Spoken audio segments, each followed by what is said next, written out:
माननीय रमन सिंह के टाइम पर दलितों को न्याय मिला है, उतना न्याय ये 5 सालों में नहीं मिला है। अपोजिशन का गठबंधन है, उनको हम जिस तरह पाकिस्तान को हराया, उसी तरह हम इनको हराएंगे।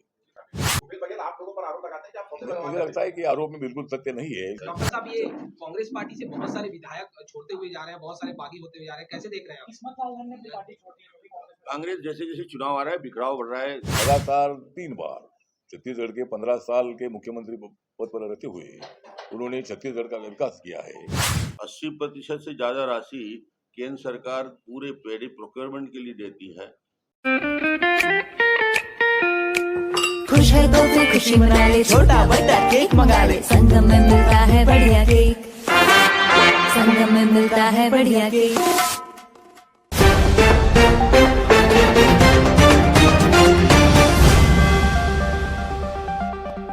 मेरे पुराने मित्र हैं, हम लोग दिल्ली में केंद्रीय सरकार में मंत्री की हैसियत से भी काम किए और लगातार राजनीतिक दृष्टि से जुड़ाव अठावले जी से हम लोगों का रहा है, संबंध रहा है, अच्छे संबंध लोकसभा में भी और केंद्रीय मंत्रिमंडल में हम लोग साथ में रहने का अवसर मिला। और अभी वो पार्टी में एनडीए का हिस्सा भारतीय जनता पार्टी के साथ मिलके हैं और केंद्रीय मंत्री हैं भारत सरकार में, सामाजिक सहकारिता मंत्री के पद पे दायित्व पे हैं। और एक छत्तीसगढ़ में उन्होंने आज एक बड़ी घोषणा की है कि Republican party of India Athawale group Ramdas ji Bharatiya Janata party को छत्तीसगढ़ के सभी के सभी 90 सीटों पर समर्थन करेंगे। इनके कार्यकर्ता पूरे छत्तीसगढ़ में जहां भी हैं पूरी ताकत के साथ इस चुनाव के अभियान में जुड़ेंगे और भारतीय जनता पार्टी की मदद करेंगे। मैं भारतीय जनता पार्टी की ओर से, राष्ट्रीय अध्यक्ष जी की ओर से, अपनी ओर से उनको मैं धन्यवाद देता हूं कि वो आज आए हैं और आने वाले समय में छत्तीसगढ़ में जो बड़े कार्यक्रम होंगे उनमें भी आपकी उपस्थिति होगी और हम सबको मार्गदर्शन करेंगे, समाज को मार्गदर्शन भी करेंगे और छत्तीसगढ़ के चुनाव अभियान में भी बढ़ चढ़कर हिस्सा लेंगे। ऐसा उनकी मंशा भी है और हम लोगों की भी इच्छा थी, तो आज वो आए हैं। मैं उनका छत्तीसगढ़ में स्वागत करता हूं और धन्यवाद प्रेषित करता हूं कि उनका समर्थन सहयोग हम सबको मिलेगा तो निश्चित रूप से पार्टी के लिए बहुत लाभकारी होगा, उपयोगी होगा और हम उनके साथ मिलके आने वाले समय में दिल्ली में भी और छत्तीसगढ़ में भी एक बेहतर सरकार बनाए। डॉक्टर साहब, ये कुछ विधानसभा सीट चिन्हित की गई है क्या, जहां पर केंद्रीय मंत्री जाए उस इलाके में? चिन्हित किया गया है, हमारे कार्यकर्ताओं के साथ बैठ के अभी फाइनल हमने उसको आइडेंटिफाई करने का काम शुरू किया है कि छत्तीसगढ़ के प्रमुख स्थानों पे, जैसे मुझे ख्याल आ रहा है कि भारतीय जनता पार्टी के साथ कुशाभाऊ ठाकरे के समय एक समझौता हम लोगों ने किया था, डोंगरगढ़ की विधानसभा सीट हमने दिया था, हार्डली 1200 वोट से पीछे रह गए थे, नहीं तो वो समझौता में बीजेपी ने वो सीट दिया था आरपीआई को और अच्छा परफॉर्मेंस था। ऐसे भिलाई हो, दुर्ग हो, रायपुर हो, राजनांदगांव हो, डोंगरगढ़ हो या बिलासपुर के और सुदूर क्षेत्रों में पार्टी का संगठन की दृष्टि से काफी बड़ा नेटवर्क है। अब ये हम तय करेंगे कि कहाँ कहाँ संगठन का और बेहतर उपयोग होगा। तो ये हमारे वरिष्ठ कार्यकर्ता जो यहाँ मौजूद हैं, राष्ट्रीय अध्यक्ष जी भी आई हैं और इनके प्रदेश अध्यक्ष जी आए हैं और प्रदेश के प्रभारी भी हैं, राष्ट्रीय सचिव हैं, तो उनके साथ बैठ के आने वाले समय में भारतीय जनता पार्टी के संगठन और इनके साथ बैठ के वो सारा होमवर्क करेंगे। अभी प्राथमिक स्तर में होमवर्क होना बाकी है। राजनांदगांव में राधिका खेड़ा ने कहा है कि सबसे अधिक धान का मूल्य यहाँ पर मिलता है और यहाँ के किसान है वो पलायन नहीं है। नहीं, छत्तीसगढ़ में आज का नहीं है, कभी पलायन ही नहीं करता। और जहाँ तक सवाल है धान के मिनिमम सपोर्ट प्राइस, तो मैं मोदी जी को ही धन्यवाद दूंगा जो धान के minimum support price MSP declare करके 2100 से 51 रुपया तो केंद्र सरकार पैसा देती है, 80% से ज्यादा राशि केंद्र सरकार पूरे पैडी प्रोक्योरमेंट के लिए देती है।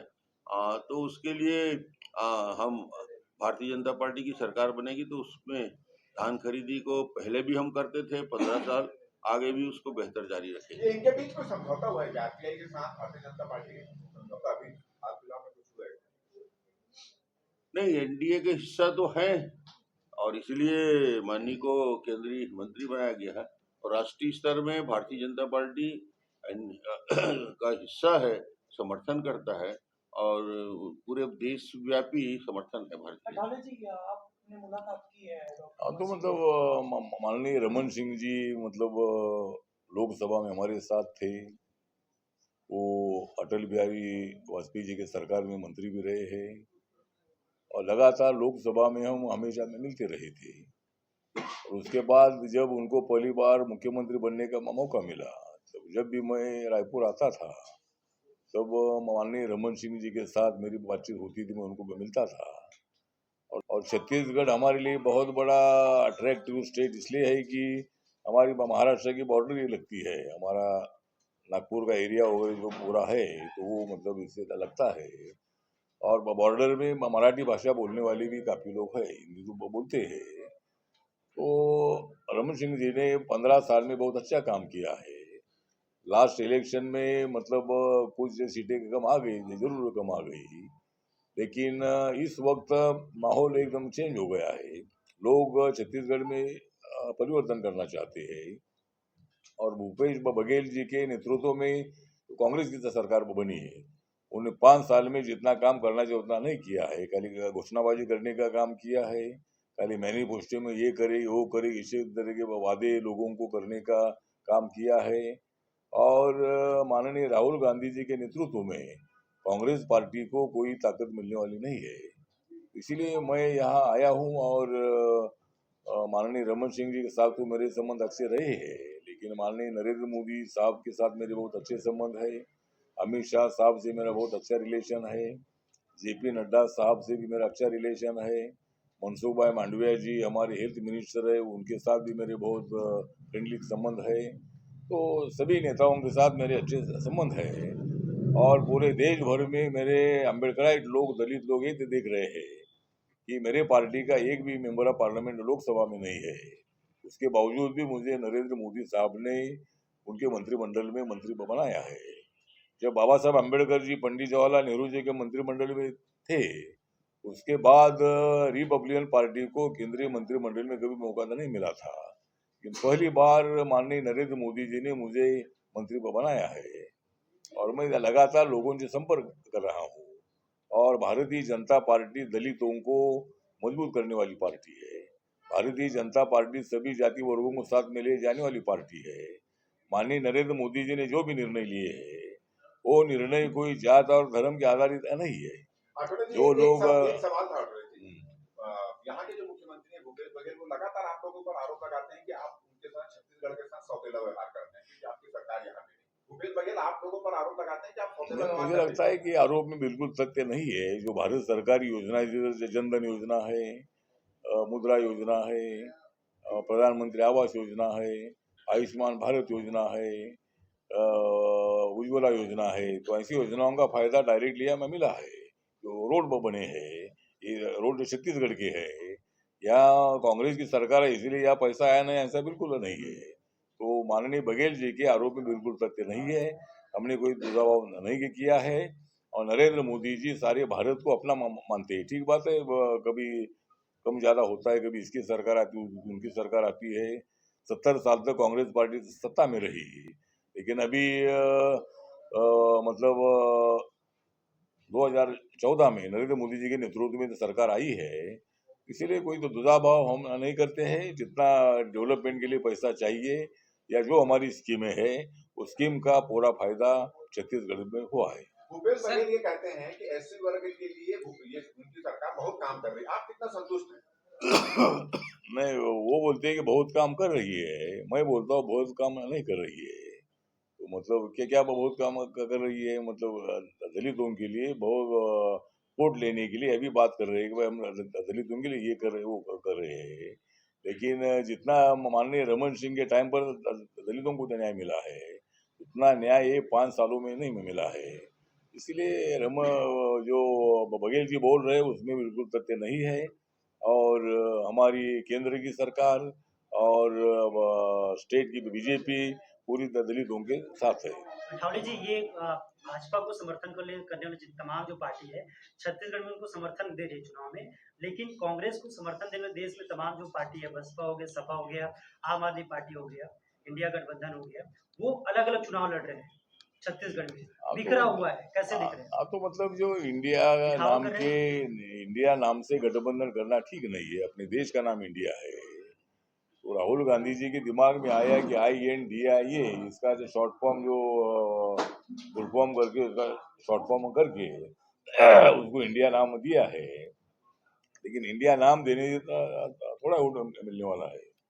इंडिया नाम देने से उनका वोट कम हो जाएगा। और अभी जनता तो देख रही है 2024 में नरेंद्र मोदी जी एक बाजू में अकेले हैं और दूसरे बाजू में पूरे 26-30 नेता एक साथ आए हैं।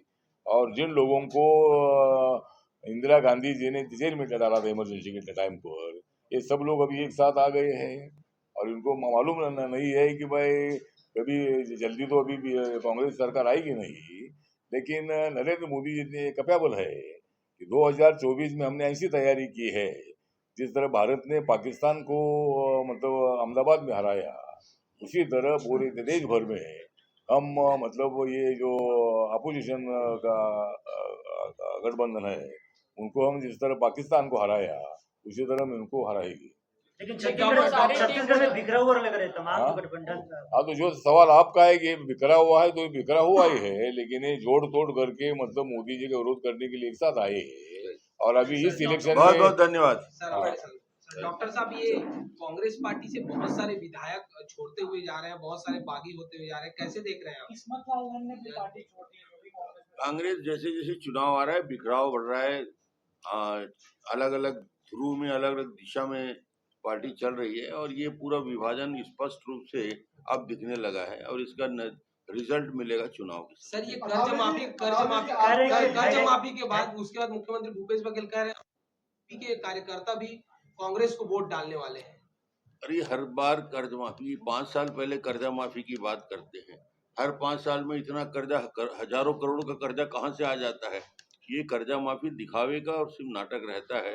कभी कर्जा माफी, यदि कर्जा माफी 5 साल हुआ होता तो अभी हजारों करोड़ के कर्जा माफी की जरूरत पड़ती क्या भूपेश को हर साल कर्जा माफी घोषणा करना पड़ेगा? लेकिन कांग्रेस सरकार तो ये कहती हुई नजर आती थी सर कि 5 साल हम लोग किसानों के लिए बहुत काम किया, तो आखिर कर्जा माफी की जरूरत क्यों पड़ी? हाँ, वही मुद्दा है। जब अच्छा काम किया तो हजारों करोड़ का कर्जा किसान के सिर में क्यों है? ये इस बात का जवाब नहीं दे पाते हो। धन्यवाद। पार्टी को कितना लाभ होगा आरपीआई के साथ आने से? आरपीआई साथ आने से कुछ न कुछ तो फायदा होगा, क्योंकि बहुत सारे जिलों में कितनी सीटों पर अभी अगर 90 सीटें तो उसमें से 30-35 सीटों पर फायदा होगा। छत्तीसगढ़ में अच्छा, आप शायरी पहले से करते हैं, आपने सीखी है? अभी शायरी तो मैं अभी लिखता हूँ जब विषय होता है।